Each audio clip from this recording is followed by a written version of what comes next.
नमस्कार, मैं पंडित भानु प्रताप नारायण मिश्र धूम्रकेतु चैनल में आपका स्वागत करता हूं।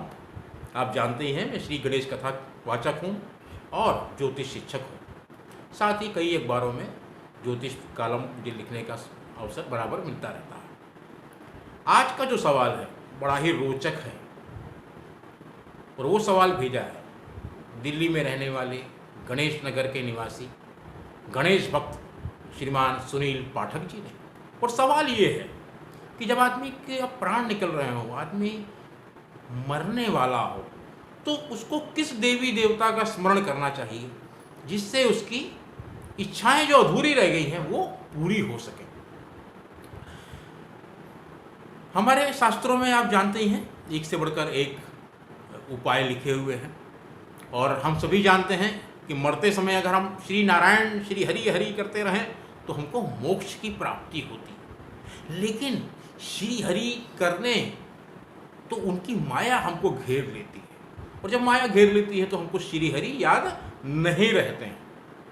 लेकिन उस पर भी हमको ये प्रयास तो करना ही चाहिए और मनुष्य योनि तो मिलती ही इसलिए है कि हम सब मोक्ष की कामना करें, क्योंकि 4 पुरुषार्थ हैं: धर्म, अर्थ, काम और मोक्ष। और अमूमन मनुष्य जो योनि में आने के बाद बहुत बिरला ही होते हैं, बहुत ही कम लोग होते हैं जिनको मोक्ष की प्राप्ति होती है। शास्त्रों में ये लिखा ही है, अगर मान लीजिए आपको विशिष्ट ज्ञान चाहिए, ब्रह्म ज्ञान चाहिए, आप जो है ब्रह्म ज्ञान प्राप्त करें तो आपको मरते समय देवगुरु बृहस्पति का ध्यान करना चाहिए, जुपिटर उनका ध्यान करना चाहिए।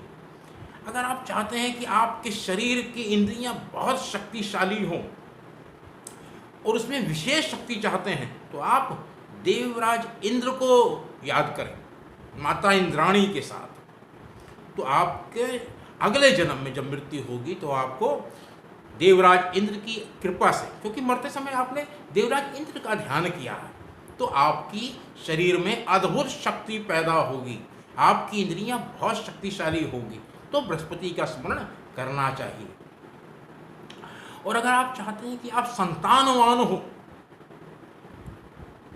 बहुत संतान हो आपकी, तो फिर मरते समय प्रजापतियों का ध्यान करना चाहिए, प्रजापति का ध्यान करना चाहिए।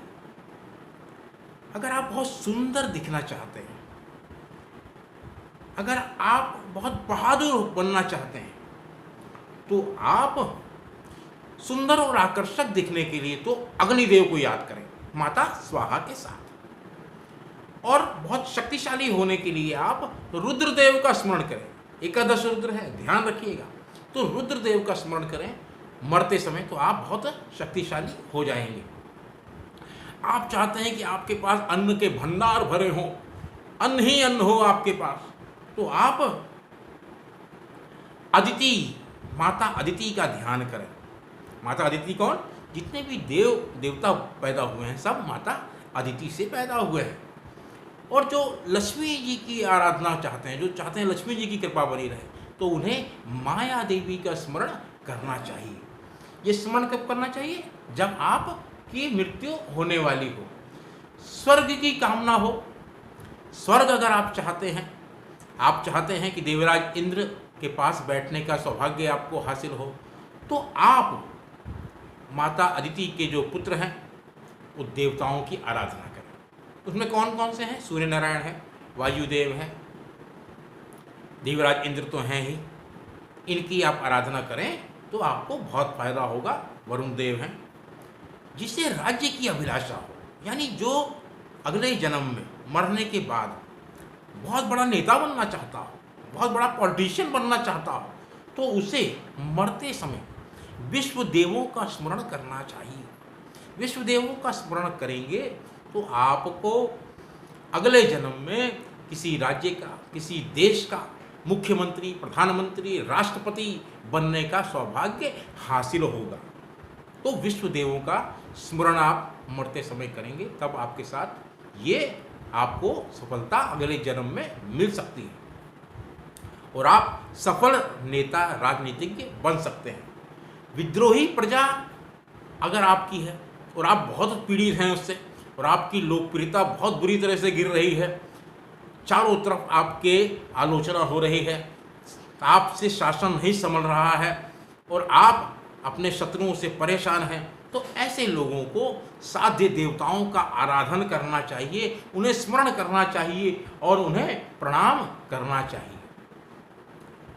माता पिता की सेवा करने की अगर आप में भावना हो, पत्रकार बनने की इच्छा हो, लेखक बनने की इच्छा हो, बहुत बड़ा वक्ता बनने की इच्छा हो, तत्काल बुद्धि आपको मिले, तो आपको गणेश जी की आराधना करनी चाहिए। ये मेरा अपना अनुभव है, मेरा शोध है, ये मैंने शोध किया, मैंने देखा। तो गणेश जी की आराधना आप करेंगे तो आपके अंदर माता पिता की सेवा की भावना बढ़ेगी। जब मरते समय आप गणेश गणेश करेंगे तो निश्चित रूप से आपको ये सब प्राप्त होने का योग बनेगा। जिन्हें लंबी आयु चाहिए, दीर्घ आयु चाहिए, उन्हें देवताओं की जो वैद्य हैं अश्विनी जी और कुमार जी, उनका स्मरण करना चाहिए। सुंदरता अगर पानी है तो पहले मैंने कहा अग्निदेव को प्रणाम करिए, उनको नमस्कार करती मरते समय। तो आप गंधर्वों की आराधना और स्मरण करेंगे तो भी आप बहुत सुंदर हो जाएंगे।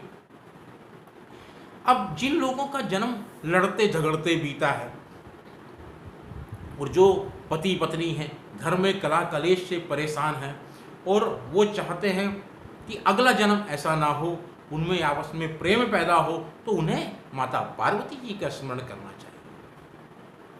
पार्वती जी का स्मरण करेंगे तो घर में पति पत्नी में जो मनमुटाव है, गलतफहमी है, जो कला है, कलेश है, वो समाप्त हो जाएगी।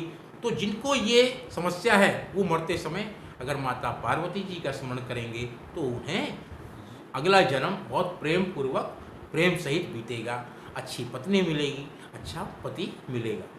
अगर प्रतिष्ठा प्राप्त करने की इच्छा हो, आप चाहते हो कि समाज में आपकी प्रतिष्ठा बढ़े, तो आपको लोक माता पृथ्वी और आकाश का स्मरण करना चाहिए। तब आपको मरने के बाद निश्चित रूप से आप जहाँ आपका जन्म होगा वहाँ आपकी बहुत प्रतिष्ठा होगी। तो लोक माता पृथ्वी और आकाश का स्मरण करने से ये आपको प्रतिष्ठा आपको प्राप्त होगी। विद्या प्राप्ति में सफलता मिले तो शिव जी की प्रार्थना करनी चाहिए। और खजाना अगर चाहिए, धन की बहुत इच्छा हो आपकी, तो आपको वरुण देव की प्रार्थना करनी चाहिए। अपना वंश लंबा चले, पीढ़ियों दर पीढ़ियों चलता रहे, तो अपने पितरों को सेवा करनी चाहिए। अंतिम समय में उनको पितरों का स्मरण जो करते हैं उनका वंश लंबा चलता है। और पितरों को स्मरण करने के लिए सबसे बढ़िया तरीका ये है कि आप नित्य प्रति, अगर माता पिता धरती पे नहीं हैं, सास ससुर धरती पे नहीं हैं, तो दक्षिण की तरफ जल देकर उनका नित्य प्रति जब आप स्मरण करेंगे तो अंतिम समय में वो आदत बनी रहेगी और आपको वंश परंपरा चलती रहेगी। और साथ में वंश परंपरा के साथ साथ अगर आपको खूब भोग भी चाहिए हो तो चंद्रदेव का स्मरण करना चाहिए। चंद्रदेव आप जानते ही हैं शुक्ल पक्ष में बराबर निकलते हैं, वो पूर्णिमा होती है और उसके बाद भी वो कृष्ण पक्ष में भी निकलते हैं। तो भोग प्राप्त करना हो, मन में तरह तरह की भौतिक सुख सुविधाएं कामनाएं हों, तो आपको चंद्रदेव का स्मरण करना चाहिए। इससे आपकी अगले जन्म में आपको वो इच्छाएं पूरी होंगी। और मोक्ष के लिए मैंने पहले ही कहा आपको कि श्री हरि का मरते समय आप ध्यान करिए, तो आपको श्री हरि की कृपा से, नारायण की कृपा से मोक्ष की प्राप्ति होगी। इस विषय में आपका कोई और प्रश्न हो तो कमेंट बॉक्स पे लिखिए। धूम्रकेतु चैनल की जो टीम है उनका टेलीफोन नंबर है 9810164171। धन्यवाद। जय गणेश।